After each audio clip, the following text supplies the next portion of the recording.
I love that. So you're busy working on your car. Tell me about your car. So I've like someone actually gave me an Astrovan, 2003 Chevy Astrovan. Oh wow. Um, and it's a pretty sweet car. It's like, I don't know, it's he built out the back, so there's like a bed and stuff in the back, and yeah, it definitely has some problems though. Dude, that's so sick. Is it I know the Astro vans, they made some of them that were four-wheel drive. Is this one four-wheel drive? It's four-wheel drive. It has like a lift on there. It's got a big bumper with some light bars, got some big wheels. Dude, that is so Yeah. sick. I love that. Yeah. I already almost cussed. I'm gonna try really hard not to cuss on this podcast out of respect for you and your parents. But dude, that's so sick. So someone gave you that van? Who Yeah, they you want to shout so out the nice soul that like hooked you up with an absolute dope first car, especially for somebody who does adventure racing? yeah. For sure. They live in our valley. I guess they got a new car, and his name's Bill. He got someone gave him a car and uh decided he wanted to get rid of his old one. Wow, that's so cool. So, I mean, I was that part of, did they know you? Did they just know your story and wanted to like help you out or what? They were a friend's friend, and I guess they knew I was looking for a car. Man, that's really cool. Well, Yeah. most people, I guess we'll just introduce you real quick. Edyn. Edyn, how do you pronounce your last name? I want to make sure I get it right. Taiji. Teitge. Okay. Yeah. So Edyn, you've been on the podcast before, way back, man, episode, let's see, 129 back in September 22. And that was after you completed your first bikepacking race, the Smoke and Fire 400. Yep. And you've been a busy boy since then, man. You've been on the move, and now you hold the distinction of being the youngest solo finisher ever of the Tour Divide. And for the record books, a time of 19 days, 13 hours, and 14 minutes. Holy crap, dude. You've been busy. So, first off, man, congratulations. Like, that's insane, epic, impressive, unbelievable. Every single word I can think to throw at you. And I'm excited to chat, man. Welcome back to the podcast. Thanks. Yeah. Glad to be here. Yeah. You recovered from almost 20 days out there. Mostly recovered. Definitely feeling better. I love that in true 15-year-old fashion you come right off the well, not in true 15-year-old fashion you finish the Tour Divide, but then for people who can't see you right now, your hands are completely black from grease from from working on your car. That's I love that.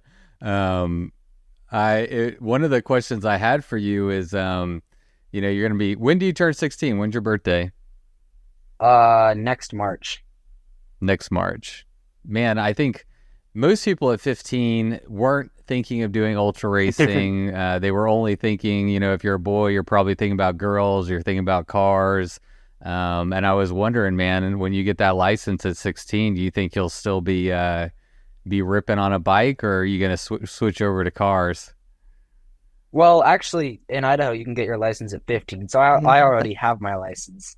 Um, Oh, so I don't know, just a mix of both. you excited to, so you can drive. Yeah. Yeah. Yeah. This will just be your first car. Yeah. What's wrong with it? What are you working on specifically? I just replaced the radiator. So that was what I was doing then. I've had to replace a lot of other stuff as well. Man, it's so crazy. I mean, you're racing bikes, doing well on these competitions, and also like fixing your own car. Like what the heck? Who are you, Edyn? Who are you? Are you pretty mechanically inclined? Is this like within your wheelhouse, or are you just watching a bunch of YouTube videos and figuring out like how are you doing that? I can't replace a radiator in a car, you know? Yeah, well, I work at a bike shop, so that probably helps. And I don't know, just like used to fixing your own bike, and car is just a big bike. Yeah. So are you watching YouTube videos to like just figure out what you need to do and just going little by little getting it done? Yeah, pretty much. Yeah.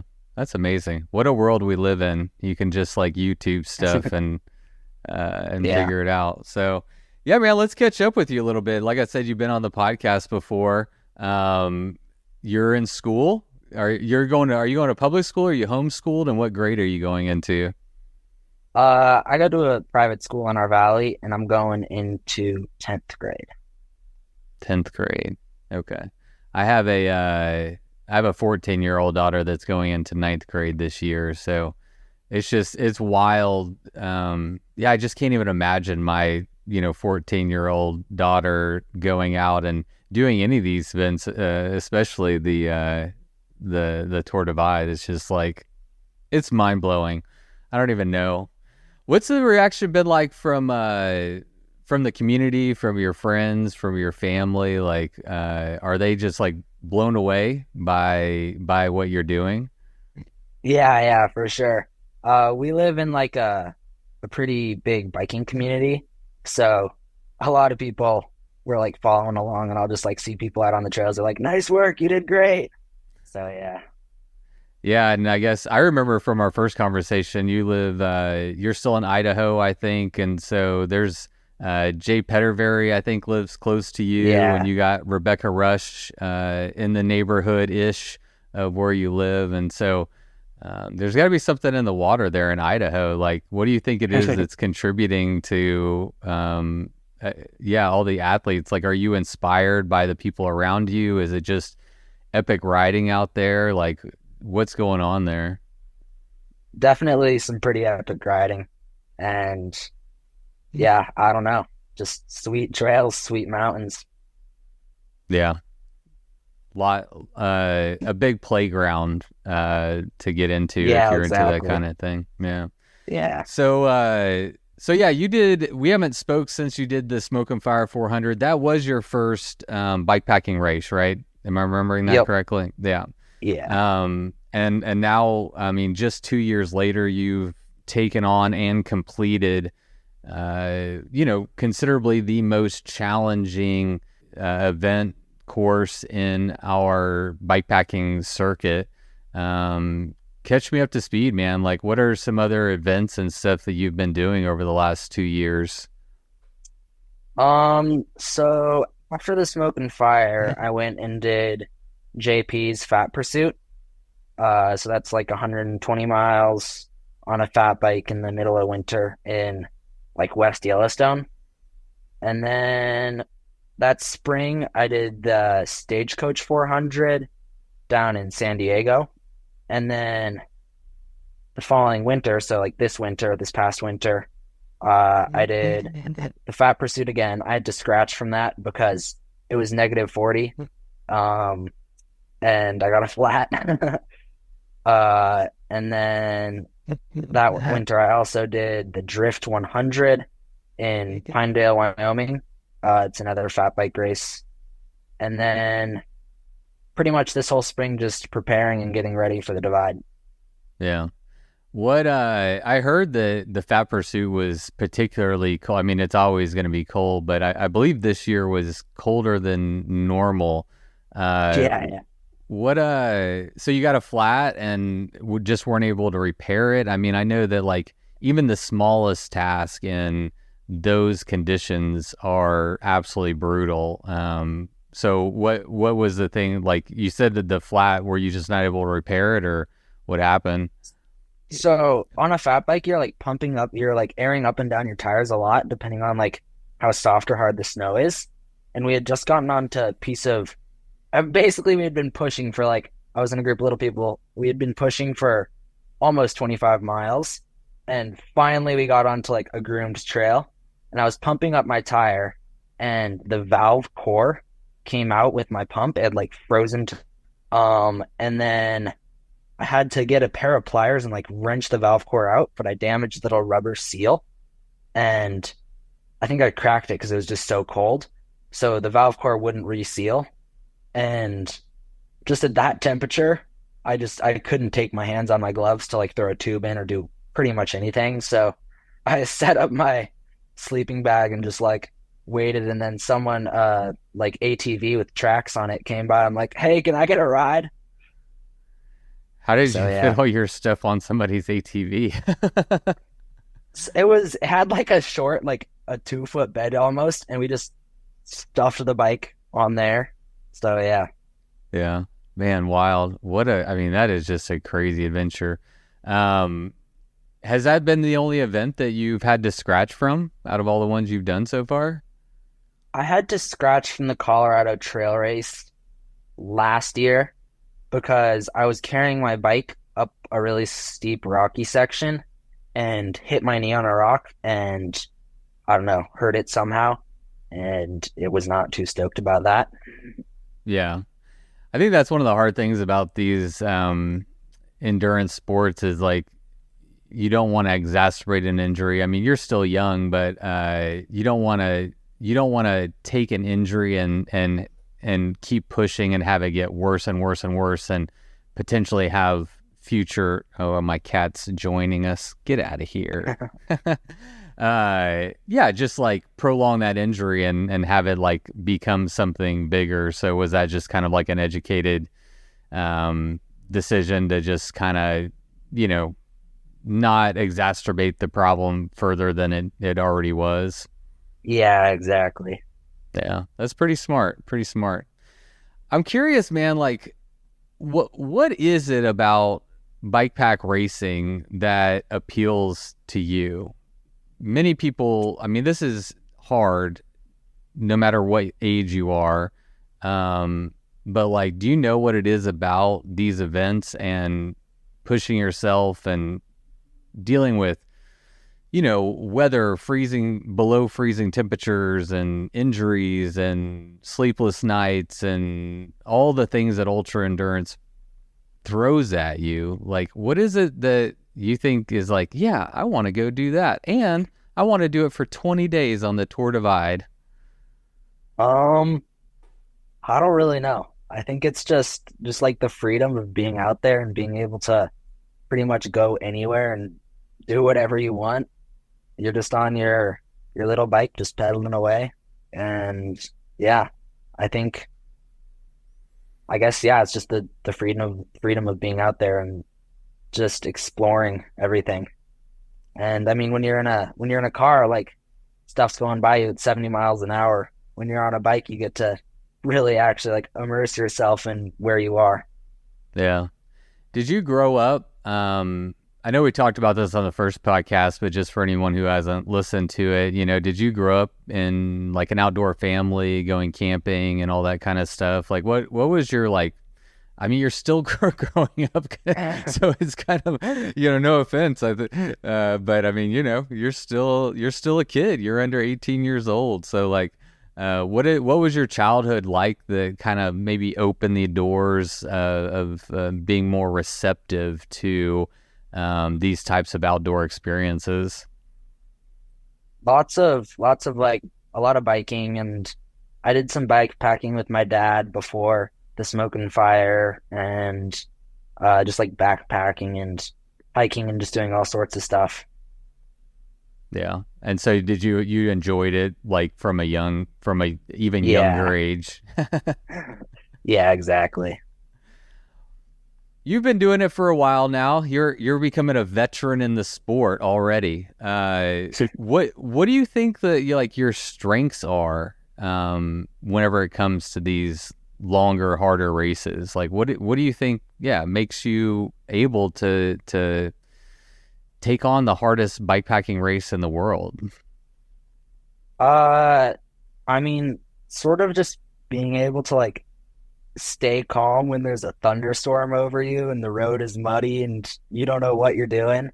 That probably certainly helps. And then uh I guess just like all my like upbringing being out in the wilderness and just sort of getting used to like just being out in the middle of nowhere. Um, yeah, I guess that'd probably help. Are you like your personality? Are you a pretty, I don't know, calm, go with the flow type of guy? I mean, when things get hard, you're able to just, keep calm and keep things in perspective and not blow them out of proportion, essentially. I think, yeah, most of the time. Yeah.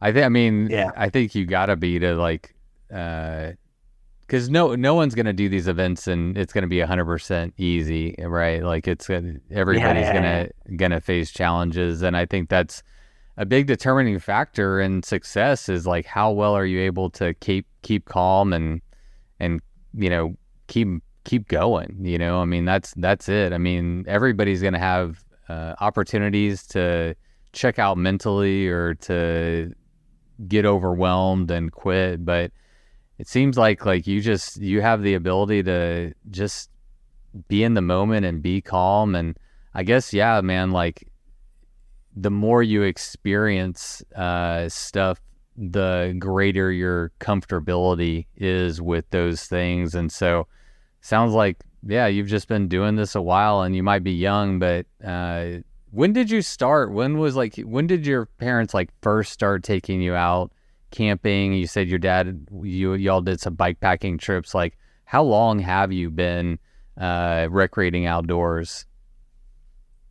I mean, I've been like going backpacking since like I can't remember. Uh, since I was very tiny. Just like even my dad, we had like just carrying me on his back out to random places. But the first time I went bikepacking was with my dad and then one of my friends and his dad, and I think I was 10 or 11. Yeah. It's crazy. Like I'm sitting here talking to you now and I'm remembering back to like how old or young you looked the first time we chatted. And I mean, I feel like I'm almost talking to like a totally different person. How much have you like, do you know how much you've grown in the last 2 years? I do not know. A fair amount though, I guess, yeah. A lot. Yeah. I remember, man, when you did the Smoke and Fire 400, I mean, no offense, but you were tiny. You were just, Yeah, yeah, yeah. it was like, holy crap, this little kid just did this. But you're growing up right before our eyes, at least on the internet. So, oh yeah, I read somewhere on the internet that you kind of learned about ultra endurance bike racing just through like Instagram, seeing the Tour Divide and something. I'm gonna butcher it, but basically like you saw it on Instagram and you gave it a follow and you're like, yeah, that looks fun. Yeah, so the first time I like really started paying I heard about the like Tour Divide before. First time I really started paying attention to it was in 2022 when they had that like gnarly snow year and just following along with the riders like Instagram stories and stuff and just seeing what's happening out there. I thought it was pretty interesting. So you started following the Tour Divide and were aware of it like before you ever signed up for Smoke and Fire 400. I didn't really follow it, but I was like aware it existed. Yeah. Was Tour Divide on your radar like from the very beginning as something like, oh, I would like to do that? Or was it just something where you're like, oh, that's cool, but were you thinking, hey, that's my goal? No, not really. It was sort of like, yeah, that's cool. Maybe I'll do that eventually. We'll see. Um, and then I guess I really got it into my head that I was going to do it this year, right around like August of last year. Was there anything in particular that made you feel like you were ready? Um, no, not really. I mean, up to the start line, I really didn't know if I was ready. But yeah, Well, in fairness, I don't think anybody, I think there's so many people that go to the start line and they're just like, okay, am I really ready? And there's a friend of mine who did the Tour Divide this year. I think if I remember the story correctly, he was signed up and gearing up to go, and then like I think he canceled his flight to Banff because he's like, nope, I'm not ready. And then at the last minute, he was like, okay, yeah, I am gonna do it. And so I Yeah. don't think you ever know if you're absolutely ready. But did you just feel like you had done enough, you had enough experiences to where you're like, okay, I think I can give it a shot. Yeah, exactly. Yeah. One thing I wanted to ask you about was like, how well are you handling just the balance of life? Because like you said, you work in a bike shop, you're in school, and you're training for and having success in all these races. And you can't be successful in these races without a lot of time. From strategy to equipment to making a training plan to actually training. And you're only 15 years old. Like how it blows my mind as a grown ass adult. Oh, I already cussed. So a grown adult, that I'm just like, how is he balancing all of this? And are you okay? Like, do you feel ever like overwhelmed by all this, or are you taking it all kind of in stride? I mean, yeah, I'll sometimes feel overwhelmed by everything, but most of the time I'm able to balance stuff pretty well. Yeah. So what does it look like for you? Let's say like when you're in school, you got to go to school, you got to do your homework, you got to train. Like what does a day in the life of Edyn look like?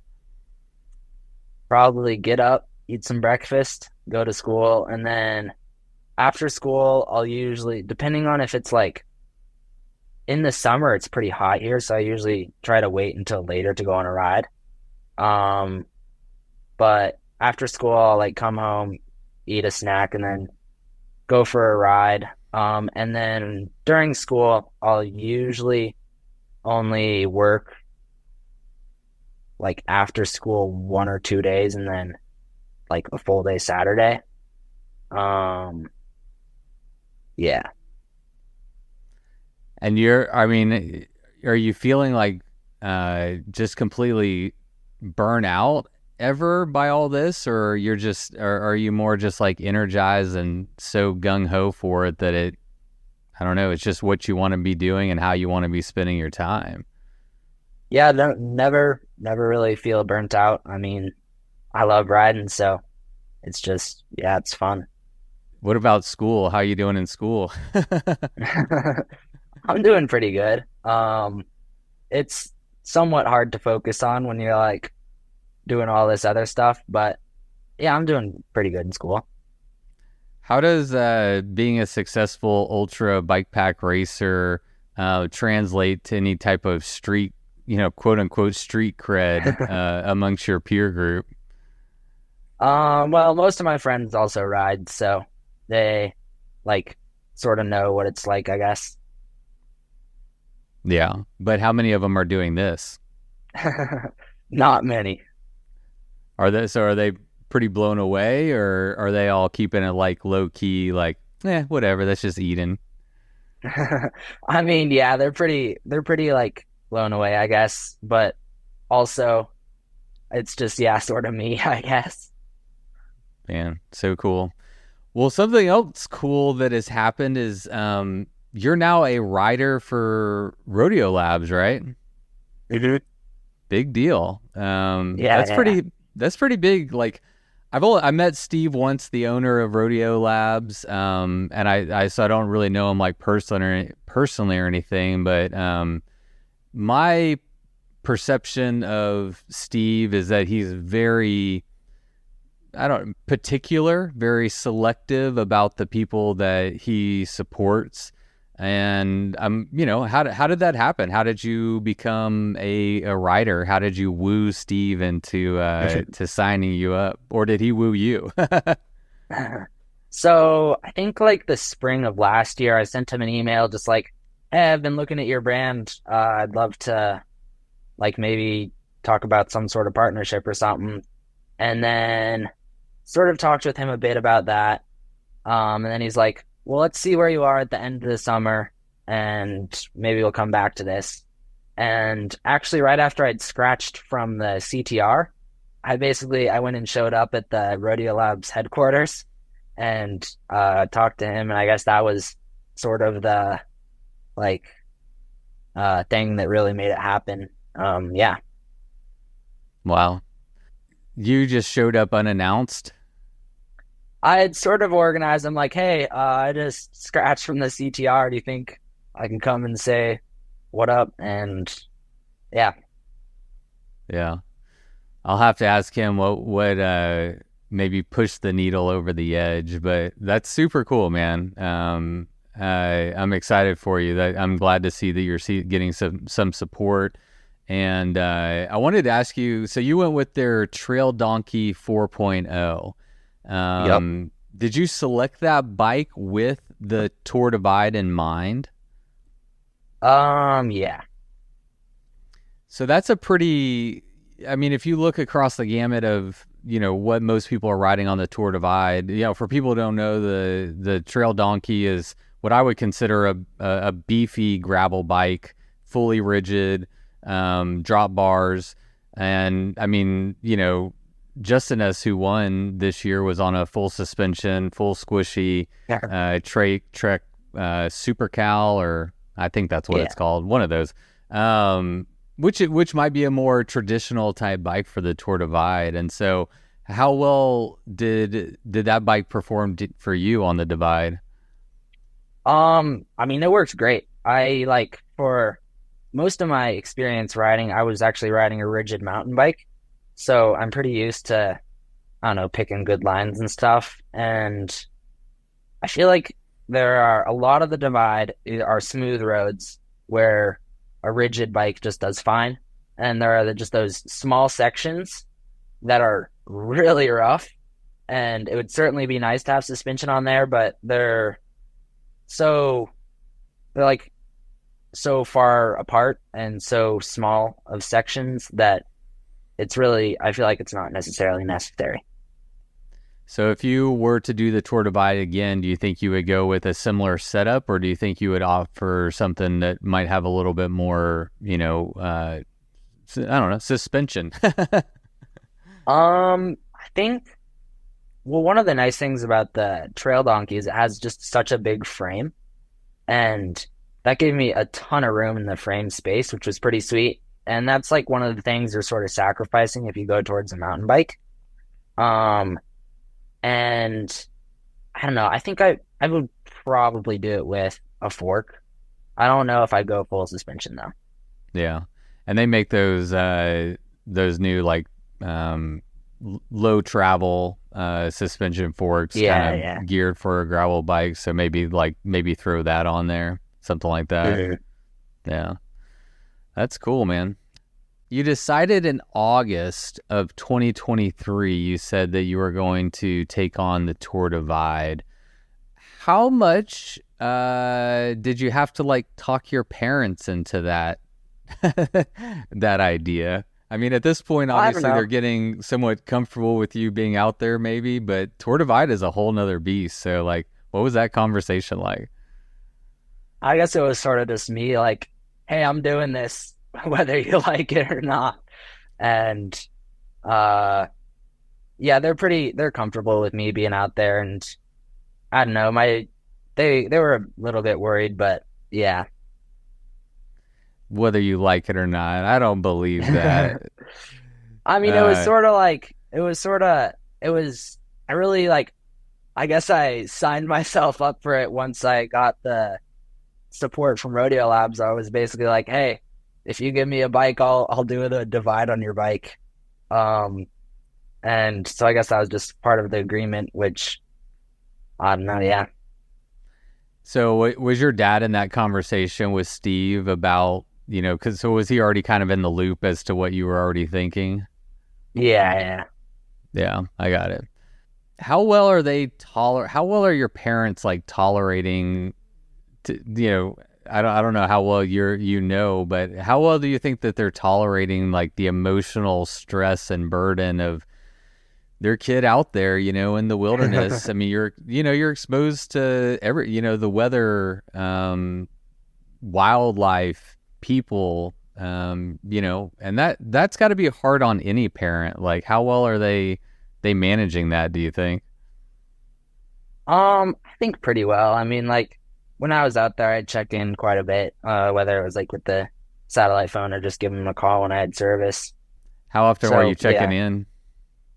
um, I don't know, a significant amount. Like, when there's not a lot of service out there, so pretty much like I get into a town, call them up, and be like, "Yo, what's up?" Yo, what's up? And what are those Yeah. conversations like? Are they worried? Are they just stoked for you? Are they giving you like good positive affirmations? Like, what are those phone calls like?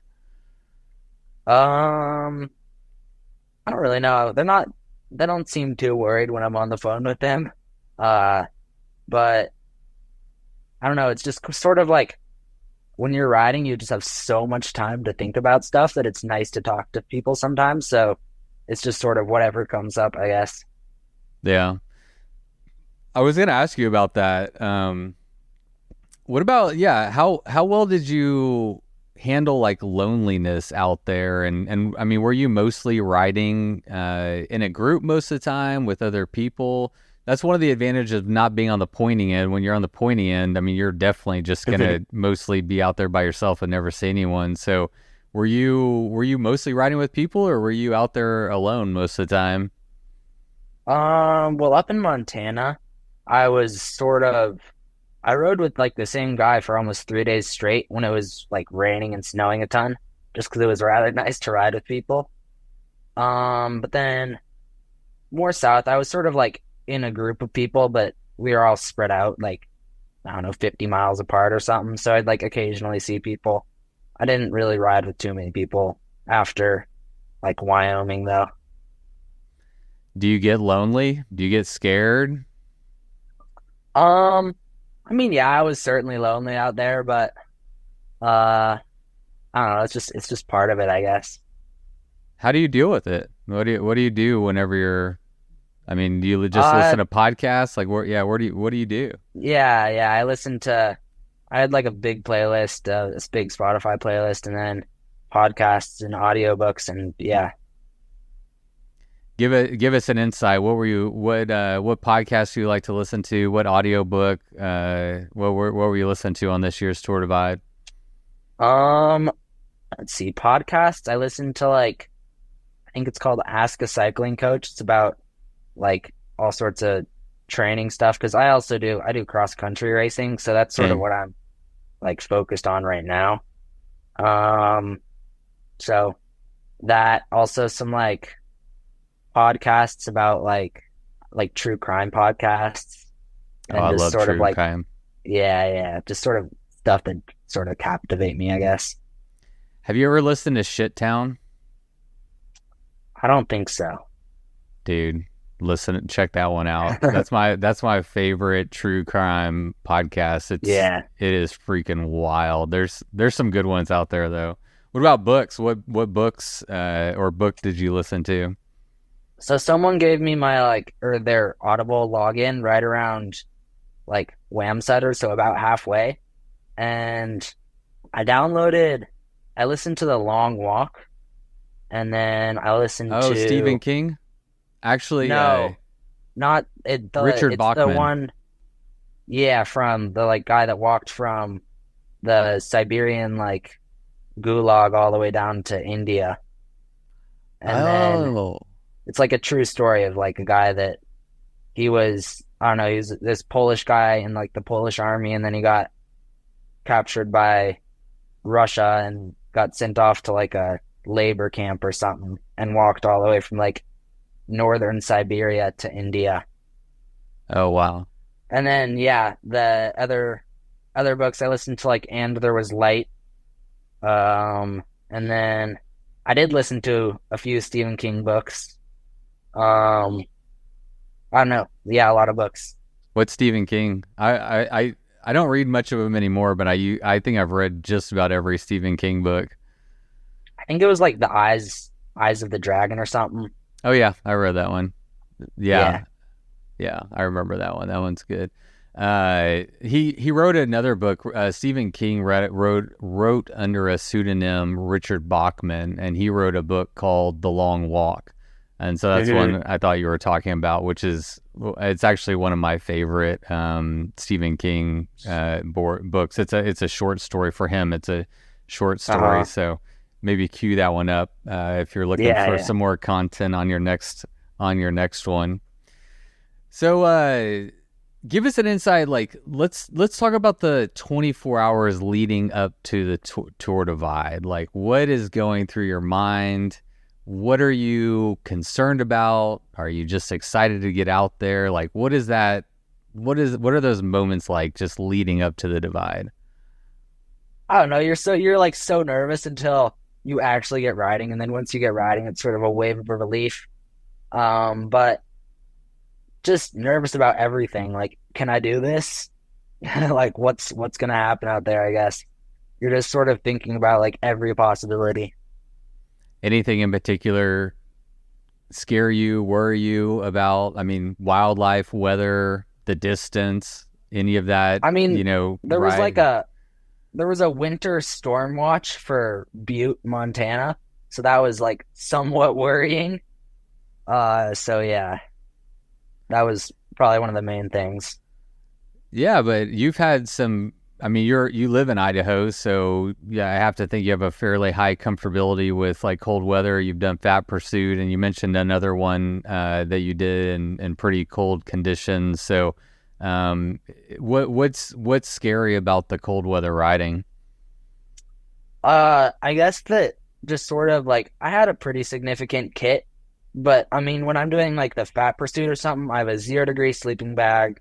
I have like a ton of puffy jackets and just stuff like that. And I guess on the Divide, it's sort of you're just trying to go as minimal as you can, while trying to like still be somewhat comfortable. So I didn't have as big of a like kit or stuff like that. Yeah, no, that's a great answer because yeah, exactly. You're trying to go as minimal as you can while also being prepared, but Yeah. it's a huge question mark until you actually get out there. Like, did I bring enough stuff? Did I Yeah, bring the yeah. right gear? Well, let's answer that question. Did you bring enough? Did you bring the stuff that you needed? And yeah, let's start there. Yeah, I was super stoked with my kit. Um, I used pretty much everything I had, and I got really cold on one day from like Ferndale, Montana to Avonda, Montana, and that was pretty much the only time I got like really cold. Um, but even then, when you're like riding, you sort of heat up, I guess. But yeah, I was super stoked with my kit. Anything that you didn't bring that you wish that you had? Not really, no. Wow. Yeah, I felt like I had pretty much everything I needed, I guess. What about extra stuff that you brought that you didn't need? Um, I mean, it depends on how miserable you want to be out there. Like I brought a tent and like it was still an ultralight, like single wall tent, but if you're trying to go fast, then you don't bring a tent. If you're like I had a sleeping pad and all that stuff, and it was sure lovely out there, but depending on how like light you want to go, you're not going to bring that stuff. Well, what about for you? Were you happy to have it? I was definitely happy to have it. Well, I mean, that brings up a good question. Like, I mean, you mentioned speed. Like, what were your personal goals for this year? My goal As was it 20 relates, days. yeah. Okay, Yeah. your goal was 20 days. Yeah. You killed it. You Yeah. killed it. How did you come to 20 days? I don't know, just like sort of middle of the pack. It's like around 140 miles a day. Um, so, and I was like, I think I can do that for 20 days straight. Yeah. How much like research and preparation did you go like from a strategic standpoint to yeah, to decide like how much you're going to sleep, how many miles a day you're going to ride. How did you, and even like knowing what stuff to carry, it sounds like you really did a really great job having the stuff that you needed, not carrying stuff you didn't need. So like, how did you prepare in that way for the divide? Um, so I made like a little cue sheet that uh basically had like every single town and then like key resupply points inside that town. And that's all I had for like I didn't go and like make a spreadsheet of like I want to be here at this time like this day. I sort of just went with the flow like that. Um just because when you have like a spreadsheet of where you want to be for the day, it's sort of I don't know, it feels like it puts more pressure on you and then like if you don't make that, you feel um like you didn't accomplish something or something or whatever like that. Because I mean, I had like a 70-mile day where I don't know, it just started raining early in the day and I couldn't keep going with the mud. And then I also had like almost 200-mile days. So yeah, that was sort of my plan, like strategically, I guess. And then as far as like gear, I guess just doing overnighters and sort of figuring out what is comfortable and what I like. Do you have a coach that you're working with, or are you just doing this all on your own? Not a like back or bike packing coach, I guess. I mean, I talked with JP, who's like very knowledgeable on the route. Very knowledgeable. Um, One of the most knowledgeable. yeah, yeah. So I talked with him before it just to, I don't know, get some tips, I guess. But yeah. You were talking about pressure. How much pressure did you feel to make that 20 days? Not a ton. I mean, my goal was 20 days, but the like real goal was to finish, like no matter how long it took.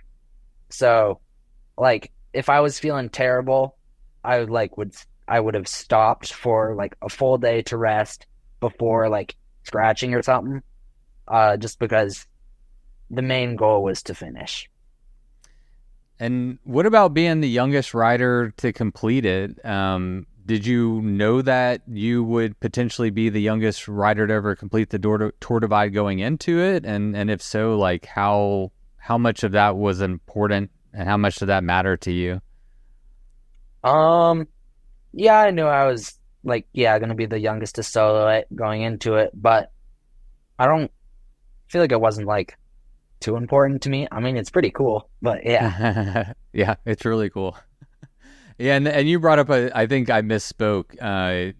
To be clear, you are the youngest solo rider to ever completed it. I actually interviewed Mountains of Meadows. Oh my gosh, what is her name? Oh my gosh, I'm feeling so bad.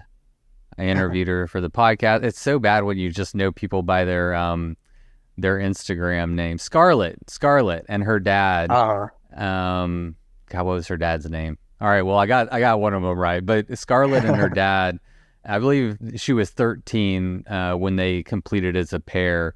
So that's an important distinction. But yeah, you were the youngest solo finisher of the Tour Divide, and the prevailing thought and belief is that you might be, the youngest solo finisher, whether you're on a tour or a grand depart. Have we heard of anybody younger than you yet, or has anyone come out I of the don't woodworks?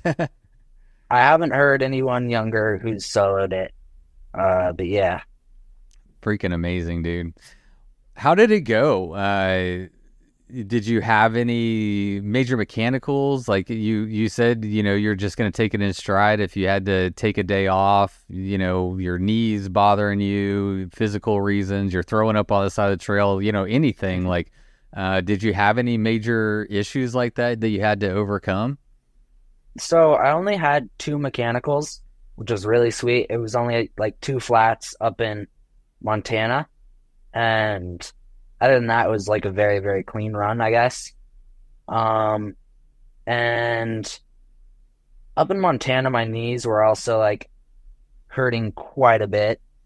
but I thought they were just gonna get worse, and I was like, God, can I keep going with this? But I don't know. I woke up one day and they felt great. So yeah, That's crazy. We hear that story so often on these events, and sometimes they don't get better. Sometimes yeah, it stays bad. But it's interesting. I've been doing this a while, and so often you hear like, my Achilles was bothering me, or my knees were the size of watermelons, and then you just wake up one day and they're fine, and it's really amazing.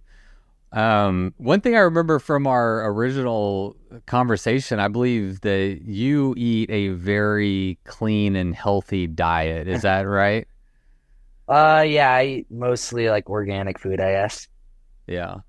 How well does your body tolerate all the junk food and the crap that you just have to sustain yourself on, on a ride like this? And do you train like that too? Like, do you train your body to like, okay, you have to sustain yourself on just crap food now?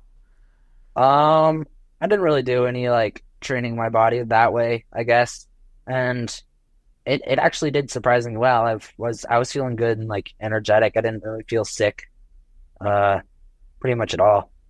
That's amazing. So what's your Yeah. go-to whenever you're hopping into a gas station?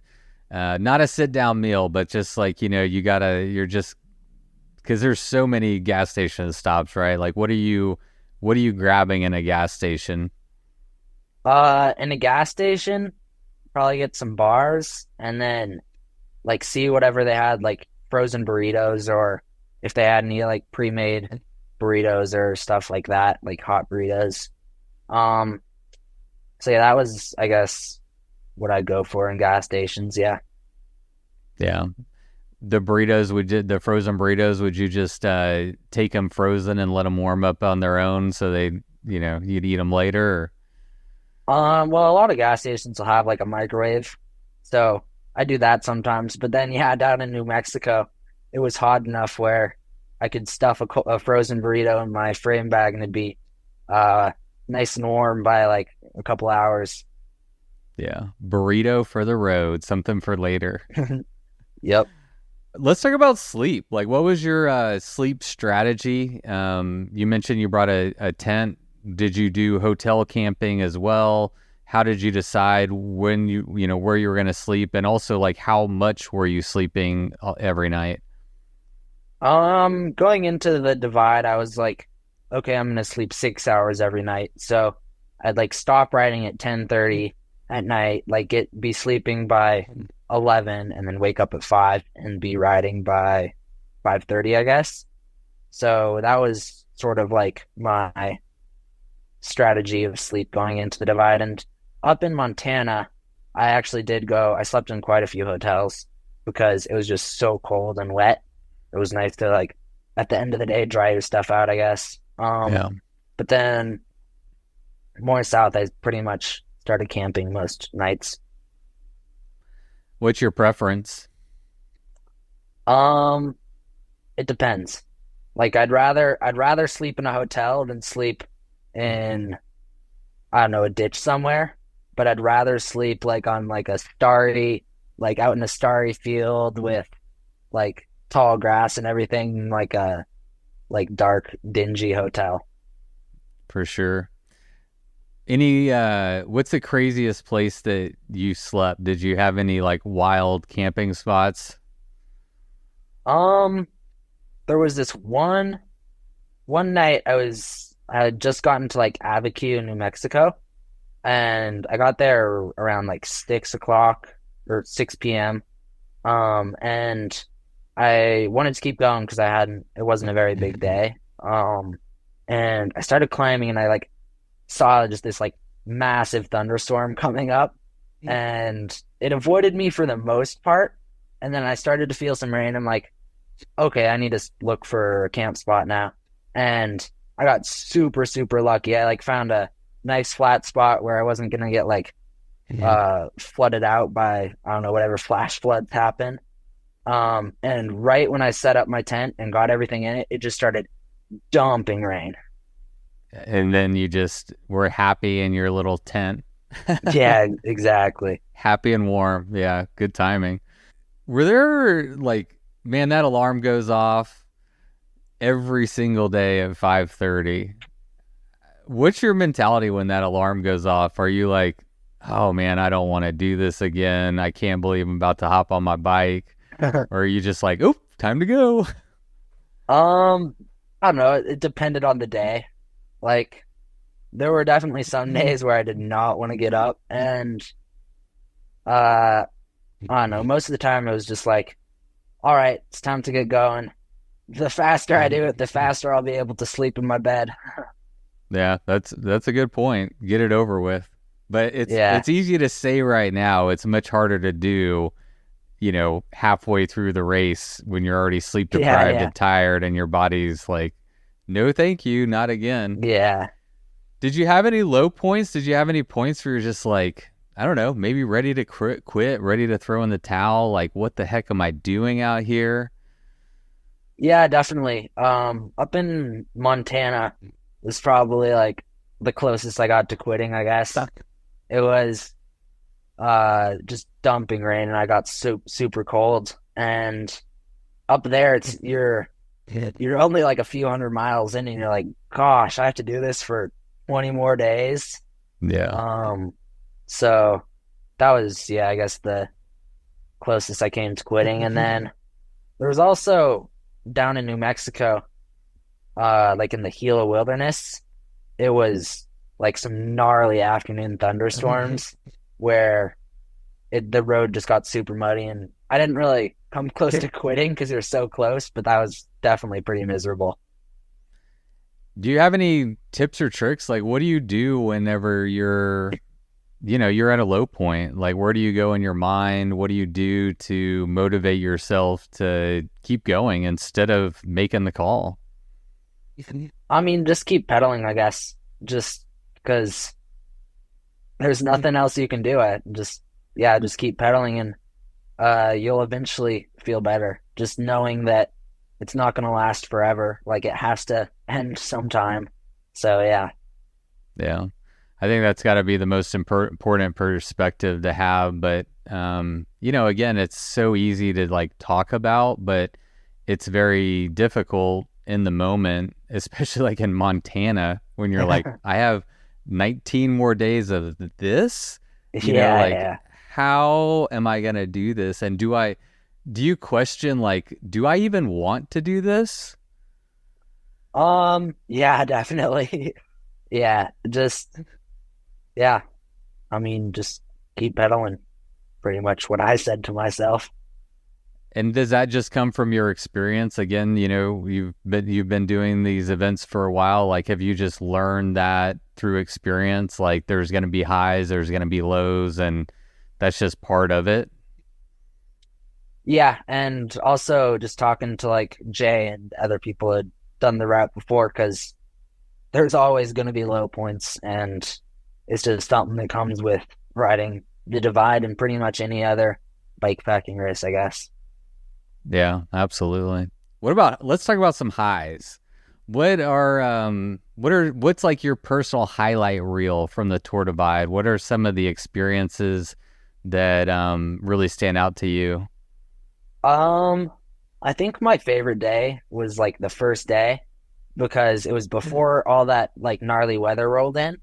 It was like 70 degrees, sunny with like a little bit of cloud cover so you didn't get too hot. And then you're just in this like valley that's snaking through. And the mountains on like the sides of you're at 3,000 feet in an elevation, and the mountains are at like 10,000 feet. So just super drastic, like rocky slopes. That was very, very cool. And I also saw a grizzly bear on the first day, and that was pretty sweet. It didn't really seem to care about us, but yeah. How far away was this grizzly bear? I think like less than 100 feet. It was on the trail, Oh, and then it wow. sort of like started, I don't know, went off the trail, I guess. But yeah, it really did not care about us. That's such an interesting perspective. I think so many people, I mean, grizzly bears are one of the things that really concern people when they're riding the Tour Divide. But you're like, oh, it was really cool. Are you not, worried about wildlife? I mean, I'm definitely worried about that wildlife, but like I'm sure I would have not thought it was so cool if it was like dark outside, it's raining, and I just see these like eyes and this like smelly bear. Sure, I would not think that was cool. But when I saw this when I was in like a group of people and it was like sunny outside, the bear was just minding its own business and it didn't really seem to care about us. Yeah. But that didn't give you like any trepidation about, day 5 or day 10, like, hey, that's an omen. That's day 1.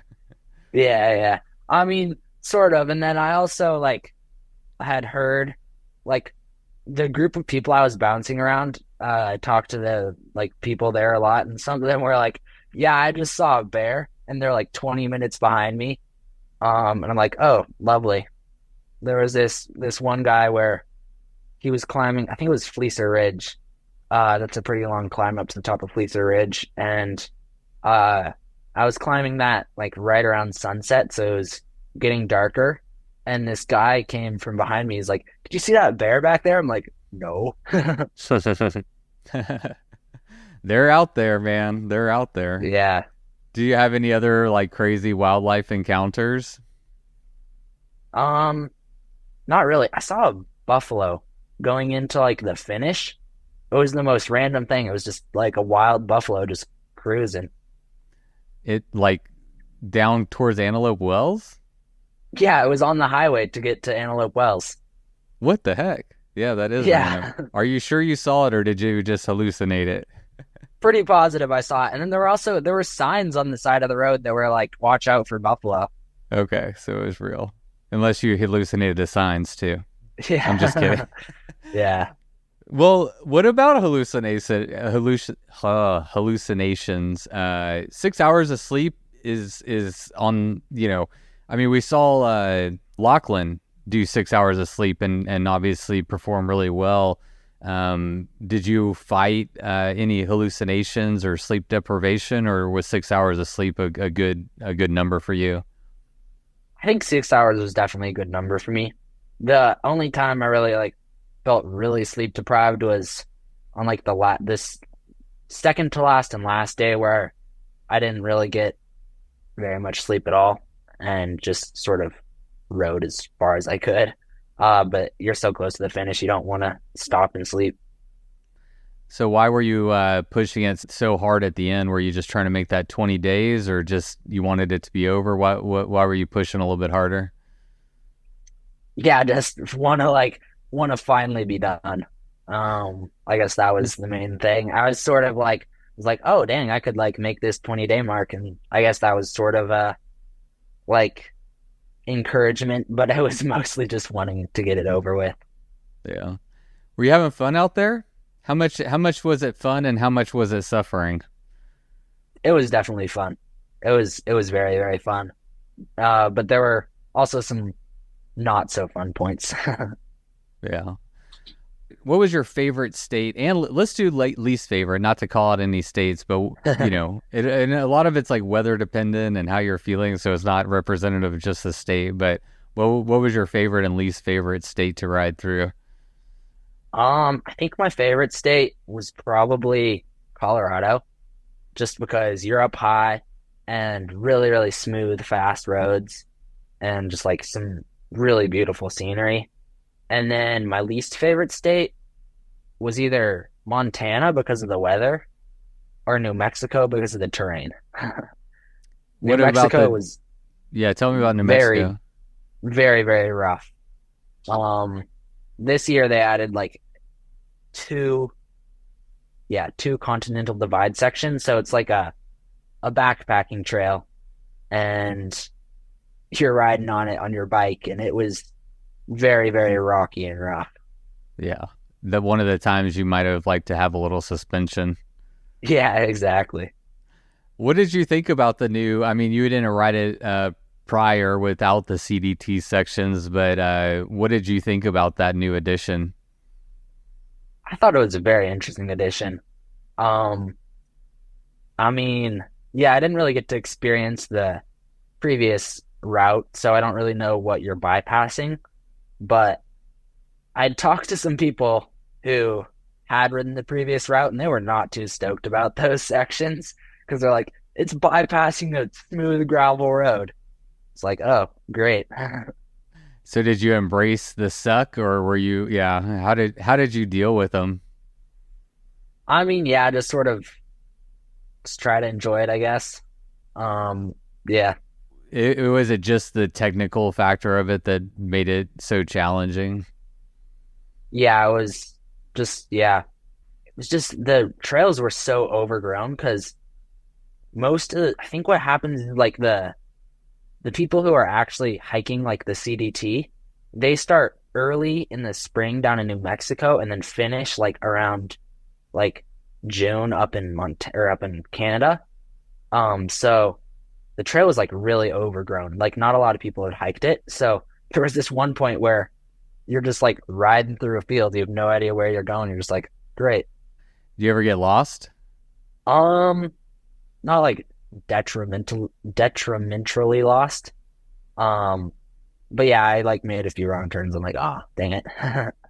But not enough to like, yeah, you didn't go like way off course and had to reconnect, or backtrack, I should say, not reconnect because you have to backtrack. Yeah. No, I had like a Garmin and it sort of like beep at me whenever I think it was like 200 feet. Whenever I got like 200 feet off the course, it'd beep at me. Yeah. What is it like? What was it like for you? Do you remember what your emotions were like on that last stretch riding down into Antelope Wells? You just have that long pavement section. Like, what was going through your mind? So one of the CDT sections was right at the finish. Yeah. It's like a 20-mile section at the finish. So I was like definitely stoked to be there. But I'm like, oh God, I have to do this CDT section. And then once I finish that section and get on the pavement, I can like fully let myself relax and be like, okay, I'm gonna finish it. But I had like needed to finish that CDT section before I could like let myself relax. Um, and then on like just the pavement stretch too, Antelope Wells, it was it was definitely pretty cool to like finally be over with it. But there was also a thunderstorm right behind me that was like sort of chasing me. So I didn't really get to like just be like, okay, I'm finally done with it until I finished. Yeah, you were like not wanting to be in a lightning storm. Yeah, exactly. Yeah. Who was there at the finish line whenever you finished? I hope someone was there for you. Hopefully your parents, maybe. My dad was there. And then there was one other person like waiting for a few riders behind me. What was that moment like? Um, it was cool, but I don't know, it's just such an anticlimactic finish. Like you just roll up and you're like, "Oh, I'm done. Cool. What next?" No tears. No, not really. Man, you're stoic. You're a stoic young man. What about your dad? What was his reaction to, not only you finishing, but he hasn't seen his son in 20 days. How did your dad react to that experience? I think he was pretty relieved because he was certainly like worried about, I don't know, the food I'm eating out there and just, yeah, what's what's happening. But yeah, So did he have some like good healthy food for you waiting at the finish line? I mean, sort of. He gave me a pint of ice cream, so that was pretty good. Finish line treat. Yeah. How do you celebrate? What did you do to celebrate this accomplishment? Um, I don't know. I went out to like when I got home, I like had a dinner with some of my friends. That was pretty sweet. Where'd you go? I assume you got to pick the restaurant. So where did you go and what did you eat there? We went to this like Mexican restaurant and I had some tacos. There were some pretty good tacos. What does it mean to you? Like, I know it's a big question, but what does it mean to you to have completed arguably the hardest, most challenging race that our sport has to offer? Like, how much does this mean to you? Um, I don't even know. I mean, it's definitely pretty cool. Yeah, just to be like, yeah, I rode across the country. That's just a pretty cool thing to say, I guess. And then, yeah, Any big takeaways, like anything that you learned about yourself or proved to yourself from being able to do that? Like, what do you think, in 10, 20 years from now, you'll look back on and be like, man, I did that. I mean, really, just like the ability to just do anything you want, and like no matter how hard it is, you can like finish it. Might take 20 days, but you can like do it, I guess. I mean, that is such a powerful like toolkit in your own personal arsenal to have at such a young age. And it actually, you teed me up perfectly for my next question. Because like, I'm curious, you're 15, like, what do you want to do? What do you want to do? And it's a multi-pronged question. Like, what do you want to do in bike racing? And do you have any idea what you want to do potentially as a career? I mean, you're still a little ways away from, I don't know, maybe you're going to college, maybe you're not going to college, but that that belief in yourself, that knowledge that you can do anything you want to do, that's like, those are words that we say, and it's something that I think, we all might believe, but you at a young age of 15 have been able to like truly prove to yourself that you can sign up for, prepare for, plan for, train for, and complete extremely challenging things. And that knowledge, like you said, is like, I can do anything. I can, that. It's not just something people say. So what do you want to do? I think so. Next year, I'm gonna be focusing on like cross country mountain biking. Not so much like the ultra endurance stuff, just like hour-long races, I guess. And I don't know, the goal is to try to do that like professionally, I guess. Um, I've had success with it in the past, and yeah, just I guess the goal is to see how far I can go with that. And I don't really know what I want to do as a career. Maybe something like I was thinking about like engineering or something. Yeah, it sounds like you have a natural maybe aptitude and interest in mechanical things, from working in a bike Yeah. shop to working on your car. It sounds like that's something that's kind of just suited for your personality, possibly. So cross country, professional cross country racing, is that something, are you thinking about like going to college and racing on a team, or what do you think there? Yeah, pretty much, I guess. Yeah. Or just see like whatever, uh, yeah, teams I can get on. So, I mean, the Olympics are going on right now. Any thoughts of potential like making an Olympic? Like how? Because again, like I feel like you could set any goal you want. You set Tour Divide, the loftiest goal in bike pack racing. That has to open up your mind to be like, okay, what else do I want to accomplish, and how far do I want to take it? And you've proven to yourself that you can.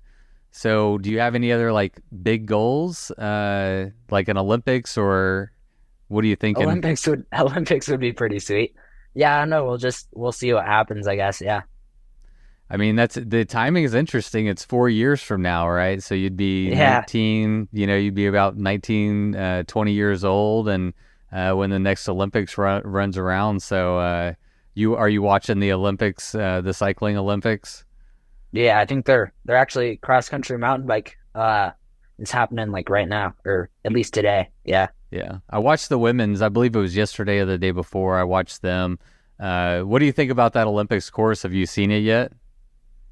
I haven't really seen it. I've been pretty busy with just doing other stuff, but yeah. I heard from some of the professionals it's a little underwhelming from a course. They wanted something a little bit more challenging, but I don't know. I'm not a Yeah, yeah. professional mountain biker, but that's exciting, dude. Very exciting. Um, what's your next Do you have any other ultra cycling races that are on your want to do list? I know you want to focus on the cross country stuff, but yeah, what do you think? I can't imagine this is going to be your last ultra endurance cycling event. What's next on your personal bucket list? Well, actually, this fall I'm doing the Smoke and Fire again, and I'm gonna do it with one of my friends from the valley, and we're gonna try to do it really fast, like no sleep, see if we can set a record. That's the goal, I guess. And then When you say just record, like, you're saying like a new FKT? yeah, Oh, watch out. Y'all heard it here first. New yeah, FKT yeah. in the works. And when is Smoke and Fire? When is that one held? It's September 4th. Okay, that makes sense. Our last chat was on September 22nd, so I talked to you like right after the Yeah. last well, in 2022. Yeah. So you got a little way. So that'll be your next ultra event, and then other than that, you're just really focused on the cross country. Yep. So what kind of results have you been having on the cross country circuit? So there's like in the spring there's USA Cycling, which is um there's like a series of races that lead up to nationals. And I didn't get to do those races this spring because I was just uh getting ready for the divide. Um, but last spring I went to nationals and I didn't have a really good race. I crashed twice. Um, but ended up, I think I got like 14th in the cross country and then 8th in the short track. Um, and the year before I did nationals as well, or again, I can't really remember what I got. But then in the fall I do NICA, which is or it's like the Idaho Interscholastic Cycling Association or Cycling League, IICL, yeah, league. Um, and that's basically like quite a few high schools they'll have like a high school team. And I think there's 4 races and then there's state championships. And last year I won state champs, so that was pretty sweet. And we'll see what happens this year. I'm in varsity this year, so it's gonna be slightly more competitive field, but yeah. What about Tour Divide? Do you think that you're gonna want to take another stab at it? And if so, when do you think you might? Any idea when you might want to go back and give it another go? I think I'll definitely be back on the divide. I'm not sure when though. We'll see. Yeah. All right. Here's my 14-year-old. Lila, you want to hop on and ask a couple of questions? She says no. Lila, what's the longest you've ridden? Yeah, we did like 60. Say hi to Edyn. This is world record holder Edyn. Completed the Tour Divide in under 20 days. Could you imagine doing that? You want to? You want to give it a shot? No. Yeah, you should send it. He says you should send it. She says she thinks she would die, like for real. And that's what a normal 14, 15-year-old thinks about going out on the divide. Absolutely impressive, man. I am so blown away by you. I'm so impressed by you. I think it's so cool. And really, I'm happy for you. Like, that's just an amazing accomplishment. And yeah, I'm really just looking forward to seeing what you do in the future and wishing you all the luck. And maybe next time we chat, you'll be like 2 feet taller. You keep growing every time, every time we do this. Yeah, yeah. Well, thanks for coming on, dude. Yeah, thanks for having me. Absolutely, man. I really appreciate you taking the time. I appreciate you taking a break from working on your cool new van to come and chat with me. Do me a favor and send me some pictures of that van. That sounds dope. I've got Yeah, some. yeah, I love a good van, so send me some photos. Maybe we'll include that on social media. yeah. Cool. Yeah, for sure. All right, buddy. Well, have a good day. Thank you, and congrats again. Yeah, thanks. Bye. See ya.